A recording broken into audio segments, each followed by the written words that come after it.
C'est quoi un bon calendrier éditorial pour un community manager? C'est ce qu'on va voir aujourd'hui dans cette vidéo où je vais t'expliquer quelles sont les fonctionnalités qui sont importantes pour les community managers pour avoir un bon calendrier éditorial. Et aussi, après les fonctionnalités, on va voir aussi quels sont les outils qui sont intéressants à utiliser. D'autres un peu moins. Je t'explique ça tout de suite, mais juste avant, je t'invite à aller regarder ma masterclass gratuite en 3 étapes pour devenir CM freelance et vivre à 100% de son activité. C'est juste sous la vidéo sur le lien en description. Alors maintenant, imagine un monde où il n'y a pas de calendrier éditorial. Et un monde, bien sûr, où il y a des CM, des community managers qui bossent, mais il n'y a pas de calendrier éditorial. Qu'est-ce qui se passe à ton avis? Eh bien, ce qui se passe, c'est que dans un monde sans calendrier éditorial, c'est le bordel, tu vois. Il y a plein de publications à faire. Parfois, il y a entre 50 et 80 posts à réaliser sur un mois si tu es sur 3 plateformes social media en moyenne, tu vois. Alors, imagine, sans calendrier éditorial, ce que ça donne. T'as un client, ça va, et encore 80, je suis gentil. Maintenant, imagine, t'as 2 clients, mais aussi tu dois faire sur ton activité à toi un peu des posts, etc. Mais t'en peux plus, quoi. C'est terrible au niveau de la concentration. Je pense que tu fais un burn-out direct, tu vois. Donc, le calendrier éditorial, ça sert, comme dit, ça sert à anticiper les posts qui vont sortir, tu vois. Ça sert surtout à travailler ces posts, tu vois. Il faut avoir une vision assez long terme, bon, dire moyen terme, sur un mois par exemple, au moins une vision mensuelle pour bien prévoir ce qui va arriver à l'intérieur. Tu vois, si tu travailles pour un client, celui-ci aura des opérations commerciales sûrement à valoriser. Il aura par exemple un événement à valoriser également ou des partenariats à montrer, tu vois. Et ça, en général, la marque le sait à l'avance. Et avoir un calendrier éditorial sur un mois, ça permet de prévoir ce type de poste à l'avance et de les inclure dans les piliers de storytelling. Mais je vais déjà un peu trop vite dans la vidéo parce que je voulais en parler juste après. Alors, à quel moment on utilise un calendrier éditorial? Tu vois, c'est vraiment le document qui regroupe toute la stratégie de contenu que tu as faite au préalable pour ton client ou que ton client a déjà fait avant toi. C'est un document où ça se voit en fait. Tu peux voir ce qui a été fait. Tu vois, il y a la ligne éditoriale qui est visible si elle est formalisée. Il y a les cibles, les objectifs commerciaux et marketing que que la marque souhaite atteindre grâce aux réseaux sociaux. Il y a les reporting, on peut les trouver à l'intérieur du calendrier éditorial. Enfin, ça peut contenir énormément de choses, mais en tout cas, c'est vraiment l'outil, le cœur, tu vois, du suivi social média, tu vois. Donc, c'est vraiment un support qui rend la stratégie visible et que tu vas appliquer au niveau opérationnel. Alors, en gros, à quoi ça sert un calendrier éditorial? Je l'ai dit, ça sert à anticiper les postes dans le temps, à prévoir, tu vois, à faire un marronnier, à utiliser par exemple des dates, des temps forts dans l'année, etc. Ça sert d'avoir une vision d'ensemble, et tu peux aussi inclure tous les canaux, pas que le social media, tu vois, tu peux aussi mettre quand les newsletters vont partir, quand les vidéos sur les plateformes de diffusion, style YouTube, etc., vont aussi être générées. Tu peux aussi mettre à l'intérieur quand les articles vont être publiés, tu vois, les articles de blog, si l'entreprise en a, si la page de vente elle est remise à jour, etc. Enfin, tu peux vraiment tout inclure à l'intérieur, c'est vraiment l'intérêt du calendrier. Deuxième point, c'est un support collaboratif. Alors ça, c'est hyper important parce que si tu travailles avec une entreprise, et on n'a pas encore abordé le sujet, il va falloir que celle-ci valide tes posts. Tu vois, c'est ultra important. Et ce moment de la validation, c'est toujours un peu particulier, tu vois, parce que il faut que le client ait une vue d'ensemble du post, et à la fois, si c'est pas encore sur les réseaux sociaux, il faut qu'il y ait une mise en page qui fasse que ça facilite sa compréhension. Ils se disent, ah oui, ça va ressembler à ça, c'est pas encore posté, mais ça va ressembler à ça. Donc il faut quand même avoir une mise en page cohérente, tu vois, assez explicative. Certains clients arrivent à visualiser, à se projeter, d'autres non. Il va falloir être très explicite. La validation, c'est une fonctionnalité qui est importante. Alors, il faut savoir un truc, c'est que parfois les clients ont un peu peur d'aller dans un outil qu'ils ne connaissent pas. Ils préfèrent utiliser un outil qu'ils connaissent. Bon, on va voir ça juste après. Mais en tout cas, il faut que ton calendrier éditorial puisse s'adapter à ça. Tu vois. Voilà. C'est un outil collaboratif, je le disais juste avant, parce que c'est un support qui va réunir plusieurs freelances ou plusieurs équipes, tu vois, qui vont travailler avec toi sur le projet. Par exemple, moi, je travaille pour un client avec un CM, une graphiste, des copywriters, un responsable de projet, etc. Et tout le monde est sur ce calendrier éditorial et ça permet en fait d'être notifié en temps réel des avancements des posts, etc. Et c'est super important parce que ça structure au-delà des posts et au-delà de la stratégie, ça structure une équipe, tu vois. Et c'est pour ça que c'est aussi important de choisir le bon outil. Donc, il y a certains CM qui ont des utilisations du calendrier éditorial qui peuvent différer d'un CM à l'autre. Tu vois, il y en a certains qui font ça sur un outil hors programmation sur les réseaux sociaux, qui font sur un outil éditorial, on va dire.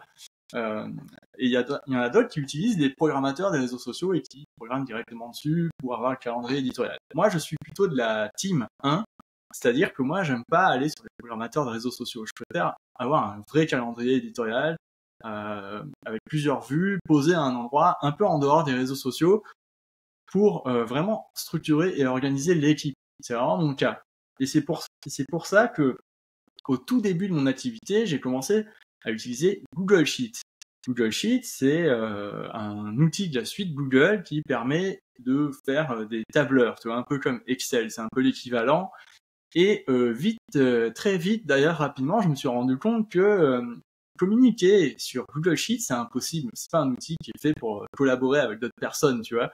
Parce que si tu écris quelque chose à quelqu'un, la personne qui te répond doit écrire en rouge parce que vite fait et rapidement, tu sais pas qui a écrit quoi parce que tout est de la même couleur. Tu peux pas notifier les gens. Les cases, parfois, il y en a qui disparaissent. Il y a des personnes qui peuvent faire des fausses manipulations et effacer entièrement le calendrier éditorial. C'est déjà arrivé avec des clients. Donc Google Sheets, j'utilisais ça au début, ça me semblait être la bonne solution, mais au bout de plusieurs mois d'utilisation, je me suis dit ok, c'est pas vraiment la bonne solution. Ensuite, j'ai utilisé Trello. Trello, c'est un outil qui permet d'avoir une vue mensuelle qui est très intéressante en colonne et qui permet de collaborer avec les équipes, tu vois. Moi, j'ai utilisé beaucoup Trello et j'aimais bien la vue en Kanban, ça s'appelle, tu vois, c'est vraiment des colonnes avec des cartes qui se mettent dedans et pour afficher les piliers de storytelling et montrer les posts qui vont sortir dans le mois, je trouvais ça vraiment, je trouvais pour moi que c'était l'outil parfait. Et en fait, je me suis rendu compte que j'aurais aimé aussi avoir une vue calendrier au-delà d'une vue en Kanban, tu vois. Et Trello, ça me satisfaisait pas complètement à cause de ça. Et donc, j'ai testé d'autres outils. J'ai testé Airtable, qui est vraiment un outil super, je trouve. Et si j'avais testé Airtable